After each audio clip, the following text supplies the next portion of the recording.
அன்னை தமிழுக்கும் அன்பு சொந்தங்களுக்கும் என் வணக்கங்கள். இன்னைக்கு ஒரு நேர்மையான மகத்தான தலைவர் ஐயா காமராஜரை பத்தி தான் ஒரு சில தகவல்களை உங்ககிட்ட நான் சொல்ல வந்திருக்கேன். தென்னாட்டு காந்தி, கருப்பு காந்தி, கர்ம வீரர், கருணை முனிவர், படிக்காத மேதை, பெருந்தலைவர், கல்விக்கண் திறந்தவர் என்று பல்வேறு சிறப்பு பெயர்களில் அழைக்கப்படும் பெருமையை கொண்டவர் தான் ஐயா காமராஜர் ஐயா.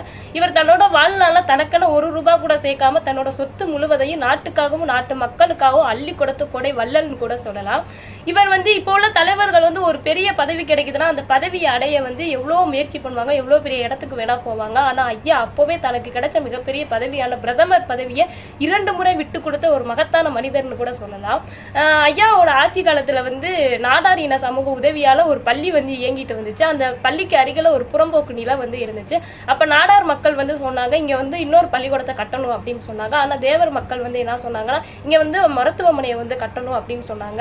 இந்த பிரச்சனை ஐயா காமராஜர் கிட்ட போகுது. அப்ப ஐயா 2 இடத்துமே சரிபாதியா பிரிச்சு ஒரு பக்கம் பள்ளிக்கூடமும் இன்னொரு பக்கம் மருத்துவமனையை கட்டுங்க அப்படின்ற அனுமதியும் கோரிக்கையை விடுத்தாரு. இது என்னன்னா தேவர் இன மக்களுக்கும் நாடார் இன மக்களுக்கும் எந்த வேற்றுமையும் எந்த வேறுபாடும் ஏற்றத்தாழ்வு வரக்கூடாது, 2 பேருமே ஒன்னா வாழணும் அப்படின்றதுக்காண்டி அந்த கோரிக்கையை விடுத்தாரு.